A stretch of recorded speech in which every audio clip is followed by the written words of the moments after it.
Did you know that the human body is made up of over 100 trillion cells, has 206 bones, 320 pairs of muscles, and 5 vital organs?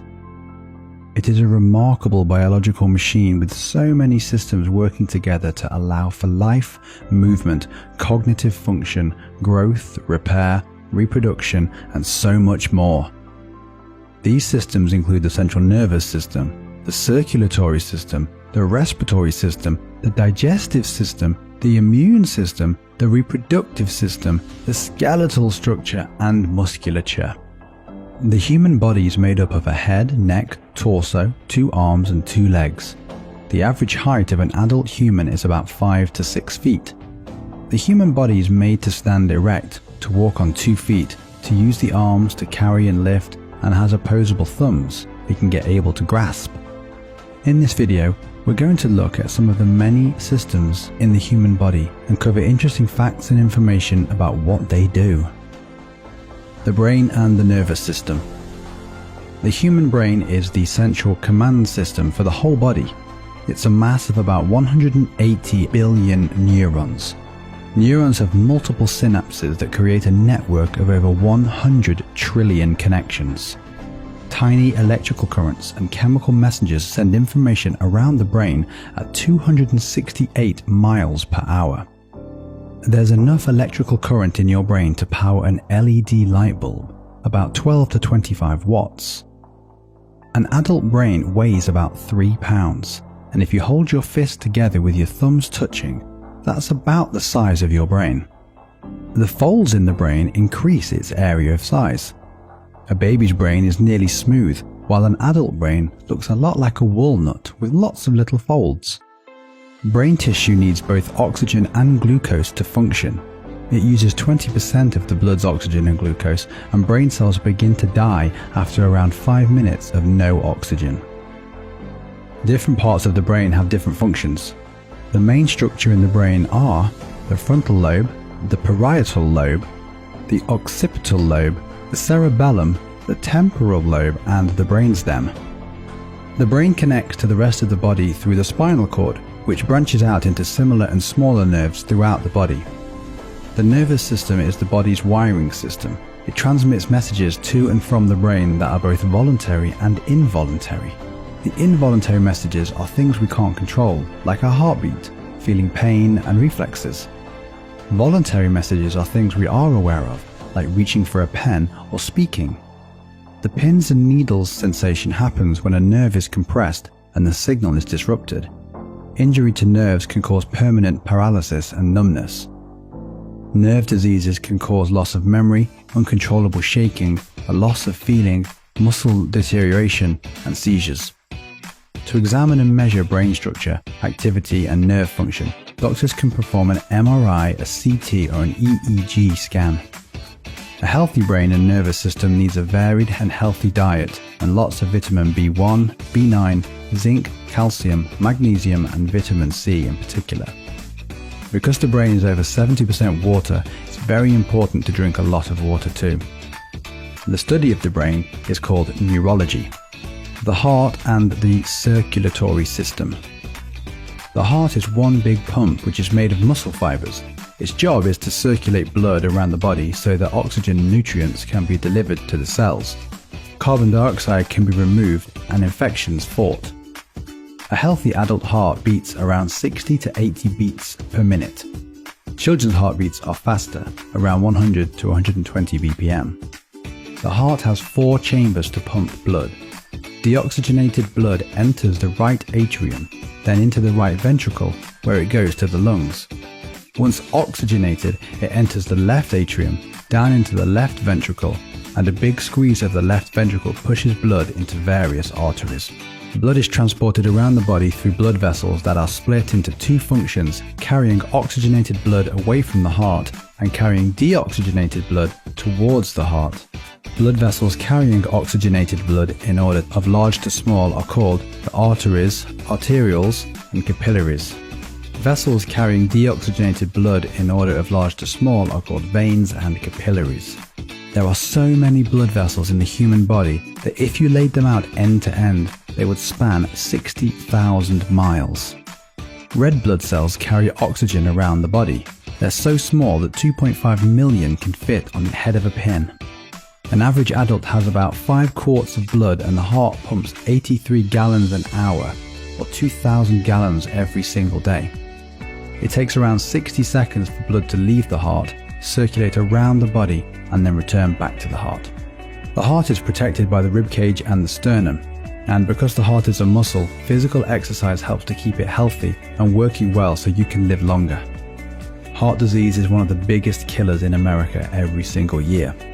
Eating too much fat and animal products can cause cholesterol to build up in the blood vessels, and when a blockage occurs, it can cause a heart attack.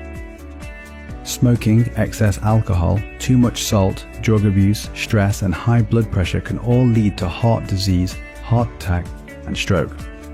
Common signs of a heart attack will include difficulty breathing, a pain in the left arm, a heaviness on the chest, flu-like symptoms, sudden pain in the chest, or turning blue. Both anxiety and acid reflux can sometimes feel like a heart attack, but you should always call emergency services if someone thinks they're having a heart attack. The study of the heart is called cardiology. The lungs and respiratory system. The function of the lungs is to exchange oxygen from the air to the bloodstream when you breathe in, and carbon dioxide from the bloodstream to the air when you breathe out. Humans have 2 lungs side by side, but they're not the same size. The left lung is slightly smaller to make room for your heart. Each lung is divided into lobes. The right lung has 3 lobes and the left lung 2. When breathing, air enters the respiratory system through the nose or mouth. Hairs in the nose and mucus in the sinuses trap dust and germs, and as air travels down the trachea, it's warmed and moistened. The trachea branches into left and right bronchi. Each bronchus branches into smaller and smaller bronchi, bronchioles, and finally into alveoli. A pair of lungs weighs 2.9 pounds. They have a spongy structure for a lot of surface area for gas exchange. When laid out flat, they'd cover an entire tennis court. The lungs can't expand and contract on their own. This movement is controlled by the diaphragm under the ribcage and the muscles between the ribs. The lung capacity will depend on a person's size, fitness, and even the altitude where they are on the earth. An average adult male has a 1.5 gallon lung capacity. Most adults breathe 12 to 20 times per minute, which amounts to 2,900 gallons of air per day. An average person can hold their breath for about 2 minutes. The epiglottis is a flap that protects the lungs from food and liquid when we swallow. Coughing and sneezing is the respiratory system's mechanism for getting rid of irritants like dust and pollen. Asthma is a respiratory condition where the airways constrict as a result of an irritant and breathing can become very difficult. A person is still able to live with only 1 lung, but their ability to do physical exercise is limited. Because the lungs are the only organs that exchange oxygen and carbon dioxide, it's very important to keep them healthy and clean. Smoking and air pollution damages lung tissue and leads to lung diseases like cancer and emphysema. The study of lungs is called pulmonology. The digestive system. The purpose of the digestive system is to break down food into components the body can use, like glucose for energy, protein for building and repairing cells, and extracting vitamins, minerals, and amino acids for cell function. The digestive system begins with the mouth, where teeth mash food, the tongue moves it around, and saliva lubricates it and begins digestion. Upon swallowing, food travels down the esophagus and into the stomach, where acid kills bacteria and breaks down food further. The liquid food then enters the small intestine, where the acid is neutralized and enzymes break down fat, protein, and carbohydrates for absorption by tiny hairs called villi. After traveling through 20 feet of small intestine, food passes into the large intestine, or colon, where water is absorbed and bacteria both extract and manufacture important vitamins. The colon is around 5 feet long. The final stop is the rectum, where indigestible food matter and gas are passed through the anus as feces and flatulence. The study of the digestive system is called gastroenterology. The stomach. The stomach is a muscular sac with hydrochloric acid. To protect itself from the acid, it has a mucus lining.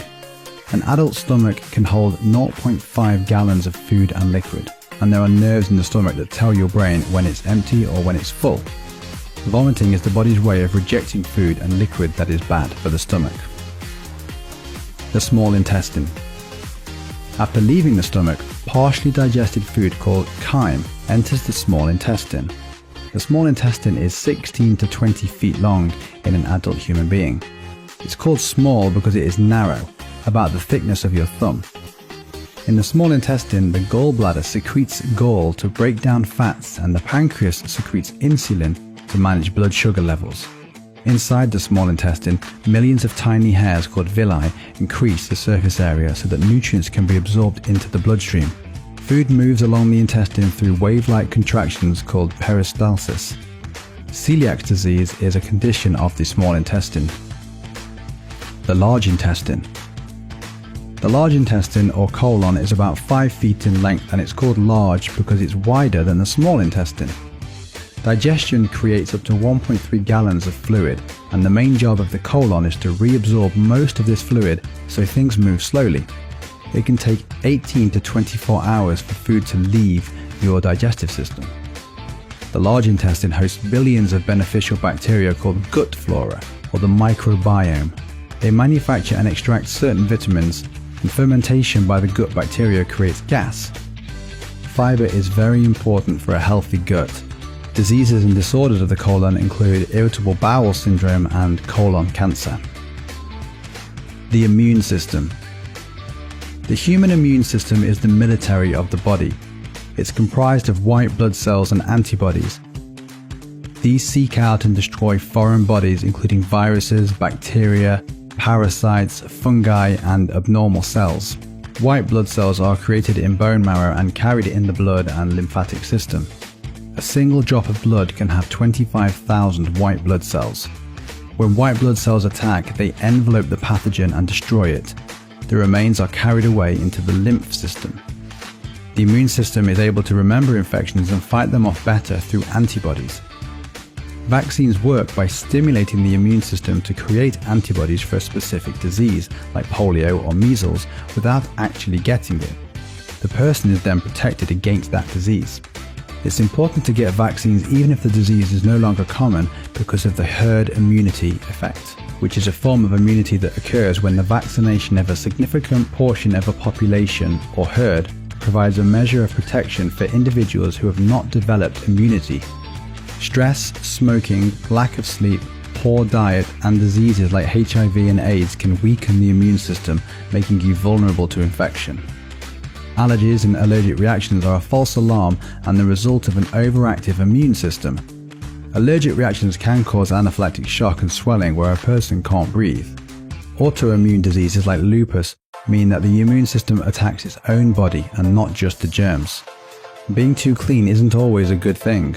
Without germs to develop antibodies, the immune system doesn't develop or learn what's harmful and what's not. The study of the immune system is called immunology. The reproductive system. The reproductive system's function is to create new life so that genes can be passed along to future generations. A woman's reproductive organs include a pair of ovaries that form eggs and the uterus, where a baby gestates until it's ready to be born. A man's reproductive system includes the testes, where sperm is formed, and a penis for delivering sperm into the uterus. When an egg and sperm cell fuse as a result of sexual intercourse, conception occurs and the baby begins to grow. The gestation period for a human baby is 40 weeks, or 9 months, during which it grows from a few cells into a fully formed baby. Humans can reach reproductive age at around 13 years old. With good nutrition, puberty is arriving sooner with every generation. A woman produces 1 egg every 28 days. If it's not fertilized, menstruation sheds the uterine lining. A man's ejaculate can have as many as 300 million sperm cells. Sexually transmitted diseases include HIV, AIDS, chlamydia, syphilis, and HPV, which can cause cervical cancer. The most common cancers of the reproductive organs include ovarian and cervical cancer in women and testicular and prostate cancer in men. The study of women's reproductive organs is called gynecology, and the study of men's reproductive organs is called andrology. The skeleton. Humans are vertebrates, meaning they have a backbone or a spinal column. An adult skeleton has 206 bones. A baby has 300 bones at birth, and some fuse together as they grow. Half of these bones are in your hands and feet. The largest and strongest bone in the body is the femur, and the smallest bones are in the middle ear. Where bones meet is a cushion of cartilage. Bones are held together by tough ligaments.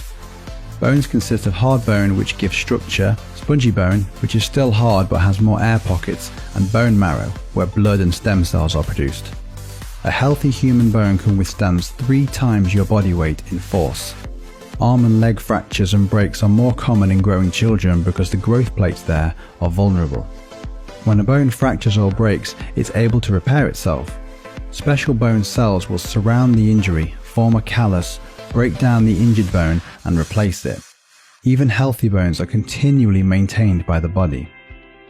Bone is made mostly of calcium for strength and collagen for flexibility, which is why it's important to eat lots of green leafy vegetables. An adult reaches their full height in their 20s and maximum bone density in their 30s. We can view the bones of a human body by using an X-ray. Diseases of the bone include osteoporosis and arthritis, and the study of bones is called osteology. Muscles. The human body is incredibly flexible and able to move in thousands of ways, all thanks to 320 pairs of skeletal muscles. Muscles are made when muscle proteins form strands of muscle fiber. These then form bundles which make up larger skeletal muscles. Skeletal muscles occur in pairs. When one muscle group contracts, the opposing pair relaxes. For example, to raise your forearm, your bicep contracts and your tricep relaxes. Bones can't move by themselves, that's the work of your muscles. Where ligaments connect bones to each other, tendons connect muscle to bone. Electrical signals which are carried by nerves to and from the brain will instruct your muscles on how to contract or relax. The muscles are responsible for creating body heat. They twitch so slightly you don't even feel it, but this generates enough heat for metabolism. Your muscles are built and repaired when tiny tears in the muscle fiber are filled in with new muscle cells, and the muscle needs oxygen and glucose to function and protein to repair and regenerate. The body has 3 kinds of muscle: skeletal for movement, cardiac for the heart, and smooth for the digestive system. Around 40% of a person's weight is comprised of their muscle mass. It's also denser than fat, which is why 2 people of the same size can have different weights. The largest muscle in the body is the gluteus maximus, and your jaw muscles are the strongest. They can exert 200 pounds of force. The study of muscles is called myology. We hope you enjoyed these interesting facts about the human body. Please do click the like button, subscribe to the channel, and make sure to click the bell to be notified when we release new videos every single week.